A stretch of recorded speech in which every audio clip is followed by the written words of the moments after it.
Welcome everyone. This is a webinar series that is in collaboration with the Alabama Nursery and Landscape Association and Alabama Extension. And today's presenter is Miss Crystal Stewart, and she is the administrator over the Plant Pest Division with the Department of Agriculture and Industries. And she's going to talk today about the ins and outs of what to expect if you were to come up with a positive Phytophthora ramorum or sudden oak death sample at your facility. So thank you, Crystal. Thank you. I appreciate the opportunity to talk about this.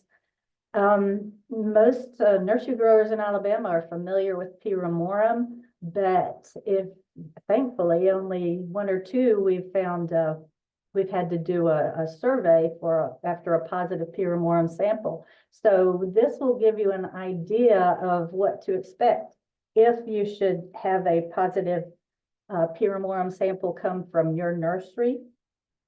Oh my goodness. Now I've got to figure out how to change.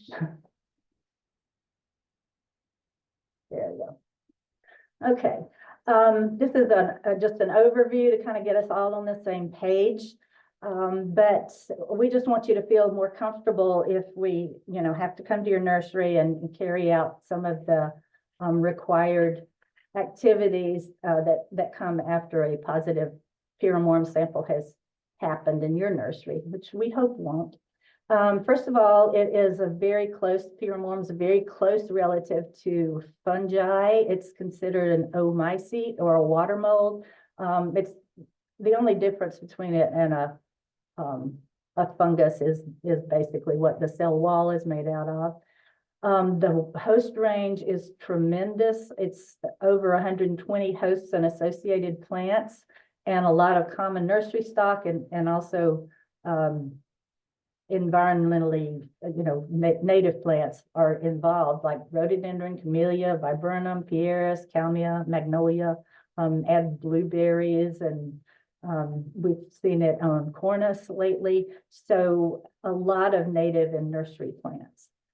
It's not that old that we've known about this pathogen. It was just detected first in the United States in 1995. A little bit before that, it was first detected in the world in Germany. And it is established in the environment in California and Oregon, not just in the nursery system.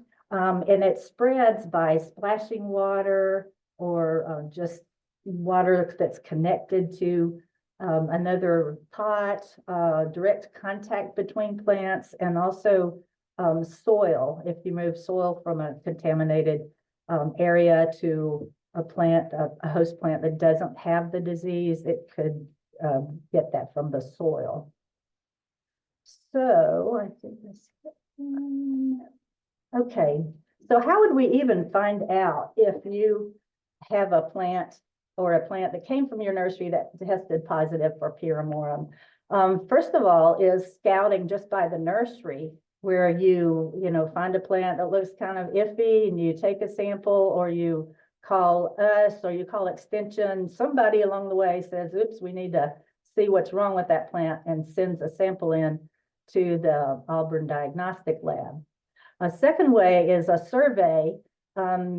ADAI does plant surveys every year. We choose different pests and pathogens of concern. So our inspectors will charge them with finding 6 nurseries that they'll survey or they'll inspect extra carefully for P. ramorum. And we have not in a nursery, actually, as a garden center, but we have found just on a regular survey inspection a plant that turned out to be positive. So that does happen, not very often.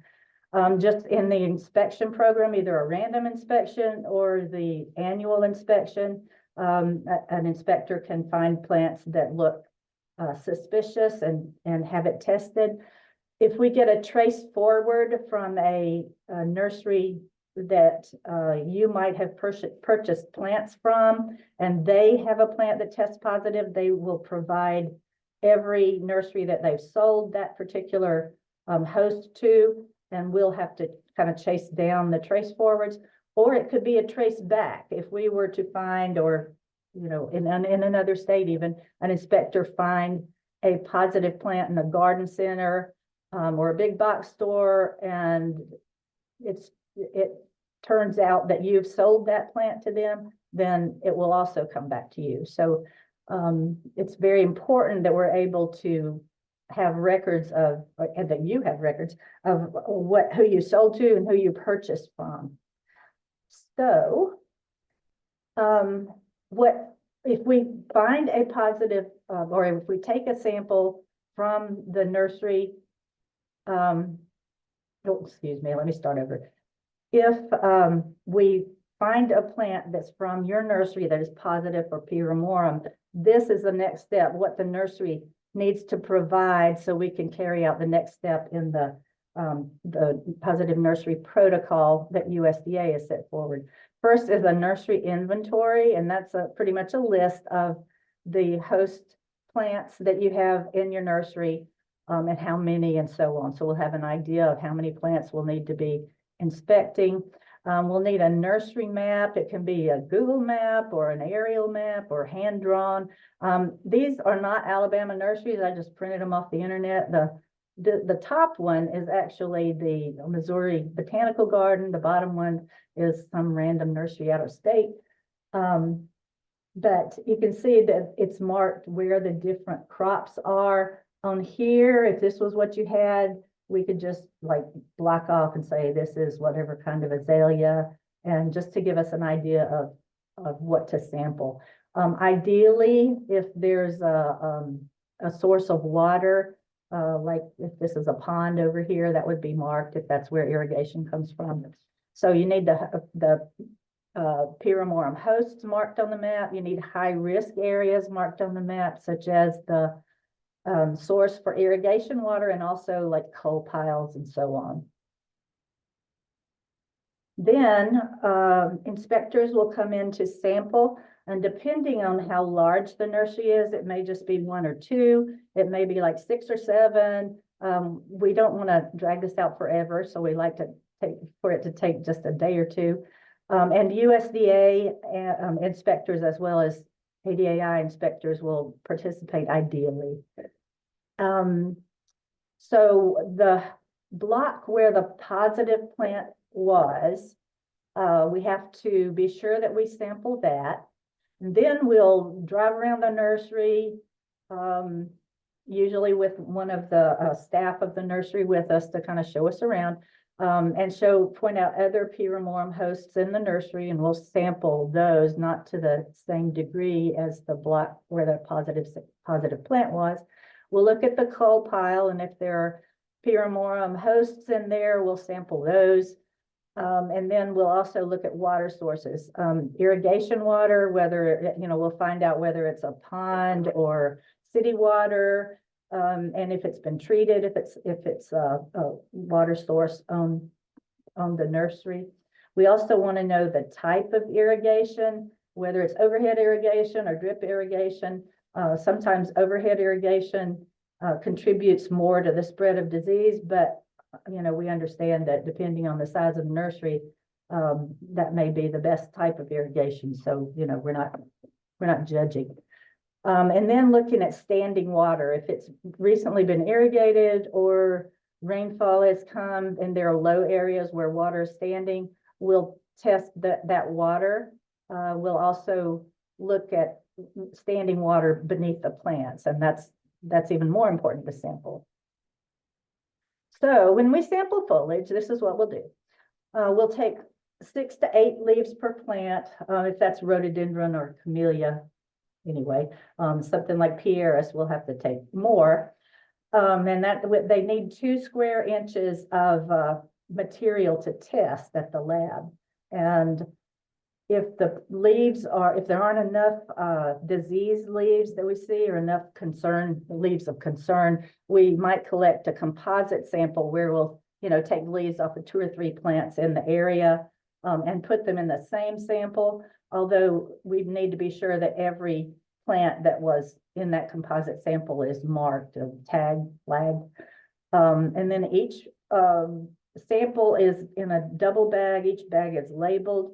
the plant that we took the sample from is flagged, and the flag itself has the same information that was on the bag, so the sample bag, so that we can go back and say, okay, this sample that was positive came from this particular plant. And then there's a lab form that's required for every lab that we ever submit anything to, which needs that same information. When we sample, we look for visual symptoms. These are typical Phytophthora positive leaves. This is rhododendron, and you can see that kind of water-soaked area, and this is this dark band between the healthy tissue and the diseased tissue is sort of a trademark of Phytophthora on some plants. And this is camellia leaves. This is lilac, which we don't have much of down here, but it's one of my favorite plants. When we sample, we need to be sure that we have not a whole dead leaf. We just want some diseased tissue and some healthy tissue, because the lab will take their sample right at the margin. They'll cut out part of the leaf and test that area. They don't test the whole leaf. So you can see here, they remove that area. Camellias are really bad because they tend to drop their leaves as soon as they get infected. So it may be really hard on camellias to find a partially infected leaf rather than just a dead leaf. So, we may have to collect samples off of plants that are not symptomatic, but we have found asymptomatic plants to test positive if they've got a latent infection or it's a new infection and it hasn't been had time to exhibit symptoms. So, I've worked with Phytophthora for 20 years, and I'm still not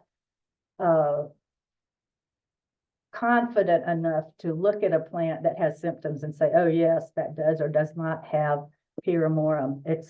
I've been surprised many times. So it's always good to sample. Make sure I didn't skip one. Yes, I did skip one. So that was for collecting foliar samples. We will also collect water samples. And what we'll do with that is we'll have a plastic bottle of a certain amount. We'll cut small pieces of leaf from a healthy Phytophthora host. We usually use camellia or something like that that's not symptomatic. You can see she's not cutting with scissors. She's actually using a hole punch, which is one way to get consistent size leaf discs. Those will be floated on water and they'll stay for, certain amount of time. And then the lab will take the leaf disc out and either grow them out on agar or use some other way to analyze for infected tissue and possibly look for zoospores, which is the motile form of Phytophthora that can move in water easily. If you're seeing my arrow go all over the place, I apologize. And I keep skipping. There we go. Once it gets to the lab, there are a couple of ways that they test it. The first is the ELISA test, which can identify the pathogen to the genus level. So it's just going to tell you if you've got Phytophthora, not necessarily Phytophthora ramorum, and there are a lot of Phytophoras. This here in the largest or the most to the left picture, that's a field test, and you can look at it here and see that it's like a home COVID test or a pregnancy test.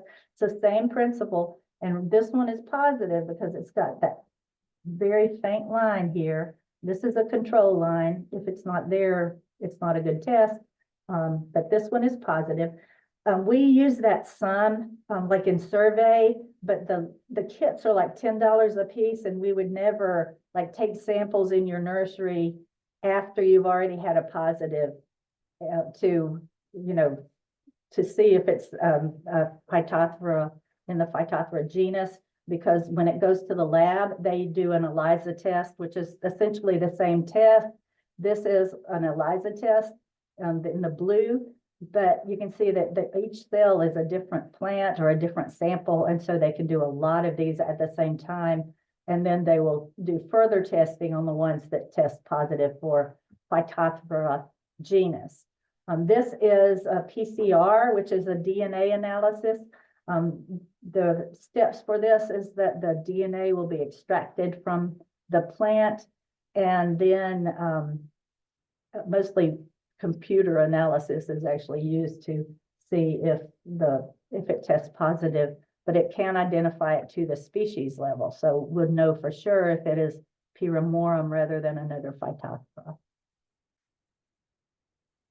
So this is what happens to your nursery depending on the results you get. If it's a negative result, all the plants that are on hold there are released. So you can go back and sell those plants. If the sample is positive, there's a positive nursery protocol that's initiated. It is a USDA document. So every nursery in the country that has a positive P. ramorum sample will do the same process. And depending on what we find in the additional sampling, it may include any of these. You might stop here, or you might go all the way to the end. So the nursery has to provide trace data to USDA. That is who you sold your plants to of that species and who you purchased from. Then the positive plants are destroyed. We'd sample a larger area around that plant, and I've got a slide that will show that in just a minute. We'll put a hold on any sampled plants and the close surrounding plant. We'll have to sample the nursery, go back and sample the nursery every 6 months. And this is a 3-year compliance agreement that's put in place. If we find positives within that 3 years, the 3 years starts all over. In fact, the whole process starts all over. Okay, this is what we do when we found a positive. One of the plants we tested came back positive. So this little plant picture in the middle is an infected plant, and that's going to be destroyed. Then the plants up to 6 feet or 2 meters beyond that are also destroyed. And then this larger circle, the light gray, is the quarantine radius, and these plants are put on a 90-day hold. The dark gray larger area is the delimiting survey radius, and for 90 days, you want to keep as many people out of there as you can. You want to limit radius. We'll also be testing this area around there. We'll also be sampling this area, the quarantine radius. And if we find any positive plants in there, we'll have to do the same, remove the infected plant, go out to the destruction radius, and so on. So it may not look this clean. And then every time we have to do this, it's another time period. Some nurseries will say, you know what, I'm just going to get rid of all of these, just to, not have to take care of them for 90 days and water them and so on. So, we'll talk with the nursery about what they would prefer to do as far as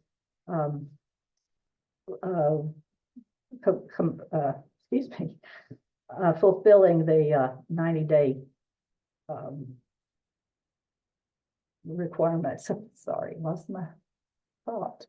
Okay, this is a closer up picture of the same thing. This is one that would be just one plant, 2 meters of destruction zone, and then this area, which would be the delimiting zone where we take more samples.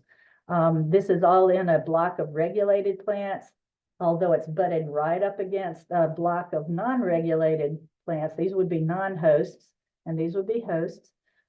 This particular picture up in the upper right is where there would be more than one plant in there. Up in the upper left is another picture where, you've got 3 plants here, you've got the 2 meter radius around each one, but they overlap into kind of a cloverleaf shape. So it's not going to always be perfectly round. And then this one's a little on the lower right is a little different because the destruction area and the limiting area goes into non-host plants. So you'd think, why in the world would you have to destroy those?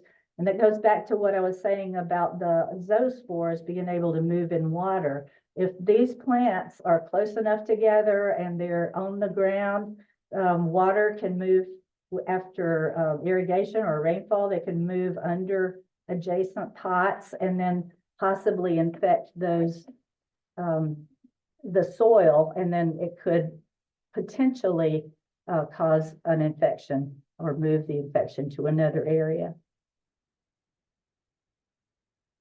Oh, somehow I skipped a lot. Sorry.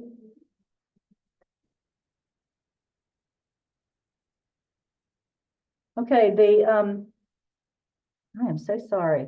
There are several things. All right, this is, sorry, I apologize. The inspectors that come to your nursery to do the sampling, they are going to do everything they can not to be the source of spread of the disease to other areas of your nursery. So this is what you should see inspectors doing. They should wear boot covers or spray their boots before and after they move into an area. They should wear gloves anytime they sample a plant, and they should change those gloves in between taking samples. I try not to touch the plants unless I'm going to take a sample because, you know, if you touch a plant, you really need to change your gloves again. So I usually inspect plants with my hands behind my back, but I do change my gloves as we're supposed to. They should spray their shoes if they're not wearing boot covers, their hands, their clothes, whatever has been in that field with an approved decontaminant, which is there's a list in that in the document that shows the protocol.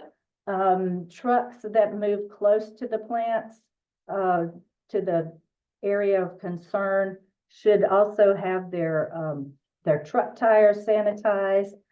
And we try to just move one vehicle near the plot that we're sampling, because, you know, every single vehicle that comes in there we'd have to sanitize, but we do need access to our sample bags and decontaminants and water and that kind of stuff. So we will limit the number of vehicles, and only the one has to be decontaminated. The others can park farther away.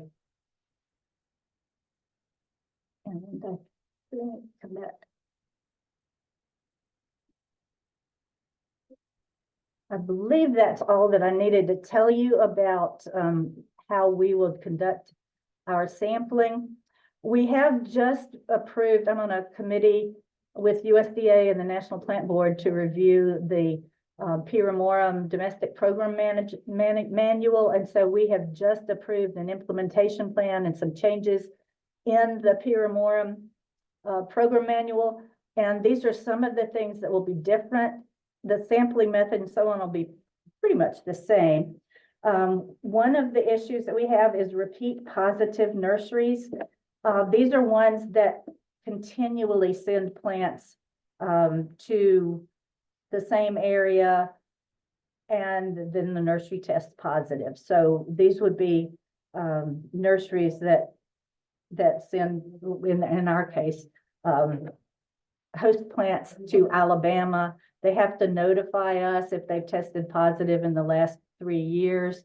And so our guys have to go out and actually find those plants, hope that they haven't been sold yet, and then have to tell the people that have them that they need to be destroyed, which puts us in a bad situation because it makes us the bad guys. Also, it costs money to take our inspectors off of other issues that they're supposed to be doing and have them chase down plants. So this is something that I think it would be a positive to both nurseries and to us is that after a certain number of positive analyses from the same nursery, they will not be able to ship interstate. Nurseries, the time frame for submitting the trace data, which is who you purchased from and who you sold to, has been changed to 5 days after the positive lab results. It was 10 days, so it decreases that. And then they've added to the program manual a critical control point analysis, which means that an inspector would work with the nursery and go through the entire process of when they receive a plant from, out of state or from another nursery, and see what happens to that plant. And then the critical control points are the places where more positive nursery protocol, good plant management, or good nursery management policies can be put in place. So one example might be if the host plants are on the ground and it gets flooded, or it stands in, the plants stand in water too much, they might suggest putting the plants on raising them up off of the ground so that they don't share any water underneath the plants, or be on top of contaminated soil. So having said that, I want to thank you for your attention, and I'll be glad to answer any questions if you're watching this after the fact. Here's my contact information, and you're more than welcome to call me and ask me any questions you might have.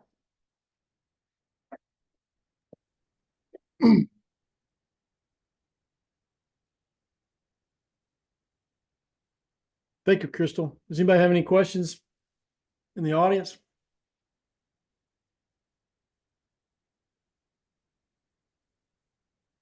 I've got a question, Crystal. So why would it be a bad idea to kind of look the other way? If you were a nursery and you had some suspected plant material in terms of potential trace back later. Well,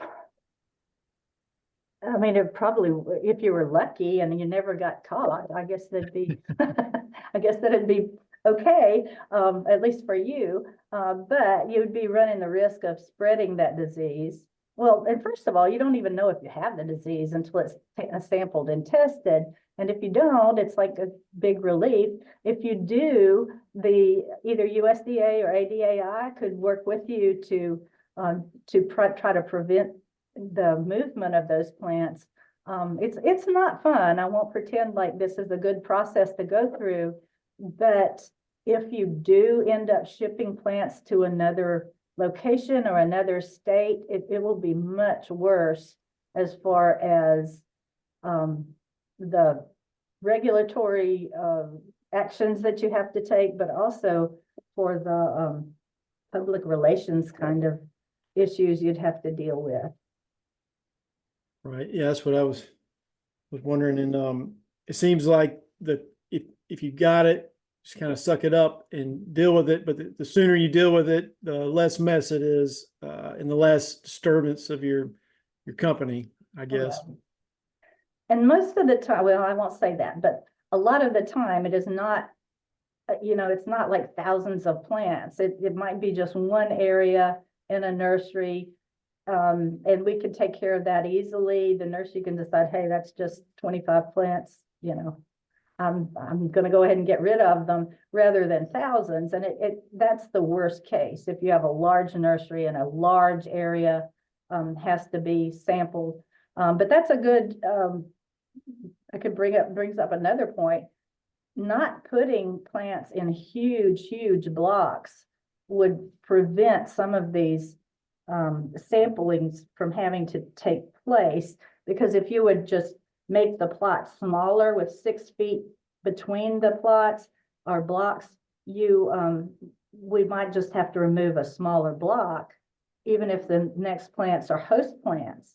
So that that is actually a good lesson you could get from all of Yeah. this.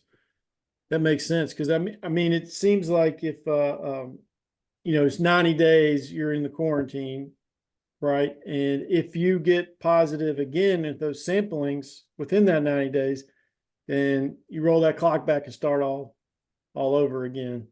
So I guess that's why some people would prefer, even if it is some thousands of plants, if their shipping's held up, they might decide just to go ahead and toss the plants, take the loss because they can go ahead and start shipping other stuff. Right. Well, Crystal, I had a couple of questions. One, you're talking about this being spread by splashing water, and you mentioned ponds early on, when people would have a map of their property. I mean, is this something that, can, I assume, get in the pond and in the irrigation water that could really put it widespread over a nursery? And is there anything they can do to treat water or try to help prevent anything like that from happening?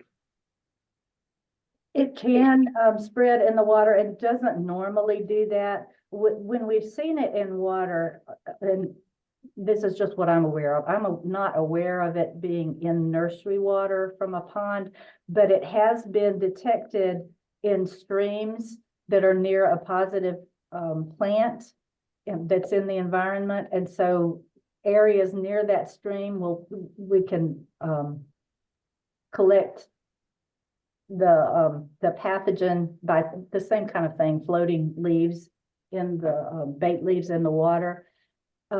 It could happen in nurseries if the positive plants are close to the water source and rainwater or irrigation water washes in there. Most of the large nurseries I've seen do a pretty good job of taking precautions of not spreading diseases through the irrigation water. That's more of a just in case kind of thing. It is possible we could find a positive and then the nursery could decide what to do about that, change the water source or treat it somehow. There are materials, treatment chemicals and sanitizing chemicals that are listed on the USDA website that can be used for this. Okay. Next question would be where you mentioned, repeat offenders. I guess some of these new guidelines would not be able to ship interstate. Mm-hmm. Is that, I guess my question would be, is there an option where maybe they could not grow host plants and still be able to ship interstate, or like you're cut off? Yeah, and thank you for mentioning that. It's just they can't ship host plants interstate. So thank you for pointing that out. That's what I should have said. And they can decide not to grow host plants. And some nurseries that have been in that situation have just decided to ship interstate, depending on the state they're located in. We've not had many incidents in Alabama, so none of those nurseries that are, that are likely to be removed from the ability to ship host plants interstate are even on the East Coast, frankly. They're just all in the West. And is there a set number on what repeated violations, what qualifies somebody for that? Or is that a bit of a gray area? I think it's, I cannot remember, and I'm on that committee.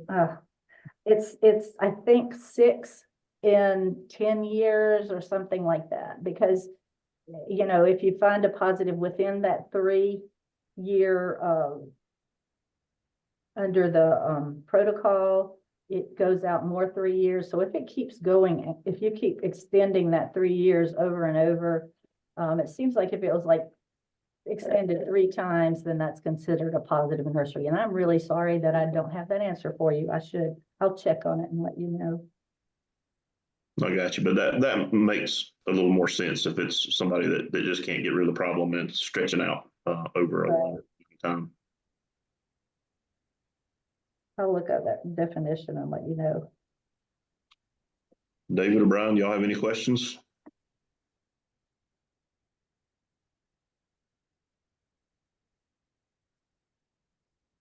I have one more.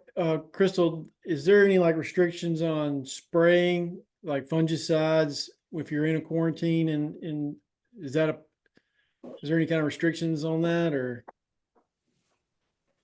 That's an issue that we've discussed a lot. There's no limit on it that I'm aware of, and I've pretty much looked through this protocol a lot. We had a concern years ago about nurseries in the West Coast, and that's because they're in areas where it's in the environment, treating their